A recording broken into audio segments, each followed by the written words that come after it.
გარდა ამისა, ეხლა თქვენ იცით, რომ ძალიან ახალი ტენდენცია კომიტეტს რაც შეეხება, ეს არის თამბაქოს საწინააღმდეგო კომპანია და ასევე რაც ეხლა უფრო ესე მკვეთრად გამოჩნდა, ეს არის მარიხუანას ლეგალიზაციასთან ან დეკრიმინალიზაციასთან დაკავშირებული ასე ვთქვათ მოძრაობა, რაც არსებობს როგორც ხელისუფლების დონეზე, ასე მოსახლეობის გარკვეულ ნაწილში და მე მინდა გამოვიყენო თქვენი ეთერი და ძალიან ნათლად, ასე ვთქვათ, ავხსნათ ალბათ მოსახლეობის გარკვეულ ნაწილმა ესეც ის, მაგრამ მაინც რომ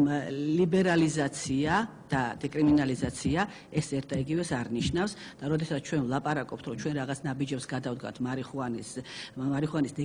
დეკრიმინალიზაციასთან, ეს არ ნიშნავს, რომ ეს უკვე ისე თავისუფალით იქნება, რომ სადაც გინდა იყიდი და გაიყიდება და სხვა. ეს ნიშნავს ლიბერალიზაცია ნიშნავს, როდესაც ნებისმიერი ქმედება იქნება ეს შენახვა, მოხმარება თუ გასაღება გამოდის სისხლის სამართლის ჩარჩოდან, ჩვენ ამაზე ცხადი არ ვაპირებთ წასვლას, მაგრამ დეკრიმინალიზაცია ნიშნავს იმას, რომ სისხლის სამართლის კანონმდებლობის მიხედვით არ დაისჯება ადამიანი, მომხმარებელი, რომელსაც გარკვეული რაოდენობის აქვს ესა თუ ის ნარკოტიკი და ეს არის თქვა 15 გრამი, ბევრ ქვეყანაში თქვა 15 გრამი მარიხუანა, 5 გრამი რაღაც და აი ესეთი, აი ამ ხრივ ჩვენ ვაპირებთ, რომ გადავდგოთ გარკვეული ნაბიჯები, იმიტომ რომ იმ ძალიან მკაცრმა პოლიტიკამ, რომელიც გულისხმობდა იმას, რომ ნებისმიერი ადამიანი, რომელიც აი მომხმარებელი იყო, უკვე სისხლის სამართლის კანონმდებლობით ისჯებოდა და თქვათ